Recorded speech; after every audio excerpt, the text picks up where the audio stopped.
Hello everyone, good evening. Welcome back to our English channel tell English. ఈరోజు ఈ వీడియోలో రోజు మనం మాట్లాడుకునే కొన్ని తెలుగు సెంటెన్స్ని ఇంగ్లీష్లో ఎలా చెప్పాలో చూద్దాం. వీడియో ఎక్కడ స్కిప్ చేయకుండా ఎండ్ వరకు చూసి తప్పకుండా ఒక లైక్ చేసి ఛానల్ సబ్స్క్రైబ్ చేసుకోండి. ఫస్ట్ సెంటెన్స్ వచ్చేసి ఇంకొంచెం ముందు వస్తే బాగుండేది మనం అంటూ ఉంటాం కదా ఎవరితో అయినా. దాని ఇంగ్లీష్లో it would have been better to come a little earlier. It would have been better to come a little earlier అంటే ఇంకొంచెం ముందు వస్తే బాగుండేది అని.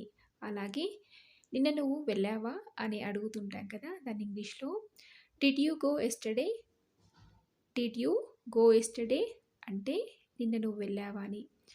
పెళ్ళి బాగా జరిగిందా అని అడుగుతుంటాం కదా ఎవరైనా పెళ్ళికి వెళ్ళి వచ్చిన వాళ్ళని. దాని ఇంగ్లీష్లో did the wedding go well. Did the wedding go well అని అడగాలి. అలాగే ఎందుకంత కోపం, why so angry. Why so angry అంటే ఎందుకంత కోపం. ఈరోజు వంటేం చేయాలి అని అడగడానికి what to cook today. What to cook today అంటే ఈరోజు వంటేం చేయాలని.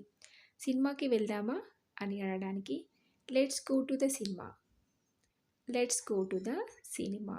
అలాగే వచ్చేటప్పుడు ఐస్ క్రీమ్ తీసుకురా అని చెప్పడానికి bring ice cream when you come.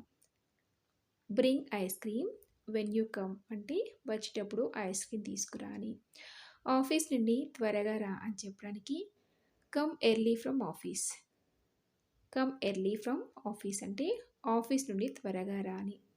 మా ఇంటికి బంధువులు వచ్చారు అని చెప్పడానికి relatives came to our house. Relatives came to our house అంటే మా ఇంటికి బంధువులు వచ్చారు.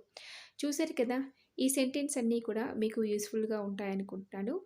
నచ్చితే తప్పకుండా ఒక లైక్ చేసి ఇలాంటి మరెన్నో యూస్ఫుల్ వీడియోస్ కోసం ఛానల్ వెంటనే సబ్స్క్రైబ్ చేసుకొని పక్కనే ఉన్న బెల్ ఐకాన్ని క్లిక్ చేయండి. మరొక యూస్ఫుల్ వీడియోతో మీ ముందుంటాను.